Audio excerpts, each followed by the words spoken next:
This leaves everything the way it was, just doesn't allow the form submission. So you might be thinking now, all right, this is great, right? I don't have to jump through these hoops like we did last week with all the Frosh IMs examples. In CS50 Finance, I didn't have to do all this error checking server side and make sure that the user didn't type in negative numbers or bogus symbols or the like. So why not just do all of your checking client side? Well, unfortunately, anyone with an internet connection in Google can go up to, for instance, a web page like this.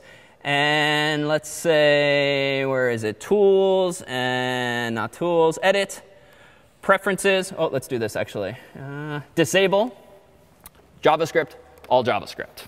So now, let's see what becomes of my error checking. So this is my form 2, which before did yell at me when I didn't submit anything. I'm going to go ahead and again not submit anything. And unfortunately, disabling JavaScript does exactly that. It disables JavaScript altogether.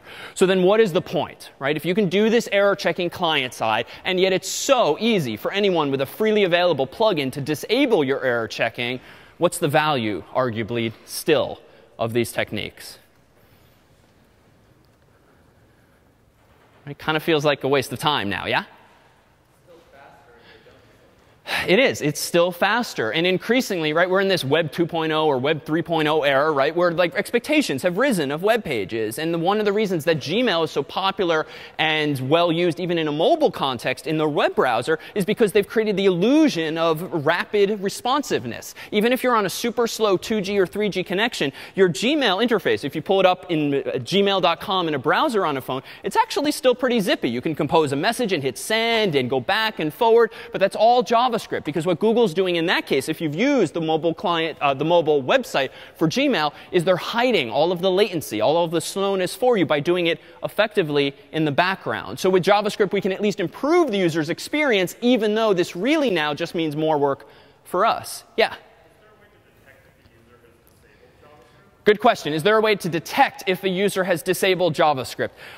Yes. So you could, for instance, have a piece of code in your page that is supposed to like plant a cookie on their browser. And then if the next time the user visits a next page after clicking, you see there's no cookie, it must be logically that your code never executed, ergo it's been disabled.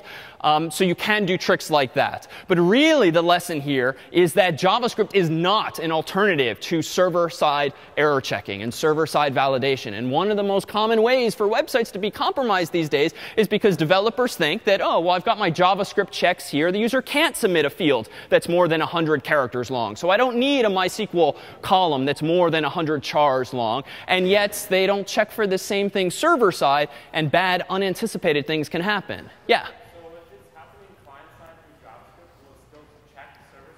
So that is up to you. So if you're doing client-side checks, will the server-side checks still execute? That's entirely up to you. So if I melded last week's Frosh IMs examples with this week's registration forms examples, we would have a much more robust solution that's very zippy. I immediately get yelled at if I screw up. But also, if I somehow get through and circumvent these error checks, the PHP code is still going to yell at me. So one of the nice things, too, that we'll talk about later this week and beyond is these various frameworks and libraries that I keep alluding to. And we'll look briefly, perhaps today, at one of the most popular. So increasingly are there tools, frankly, that eliminate this redundancy, whereby you, the programmer, can write something just once server-side, and you can even have JavaScript code automatically generated for you that does the client-side checks as well. So realize when you do it by hand, though, there is this additional layer. So let's try to take things up a notch here. This was version 2. With version 3,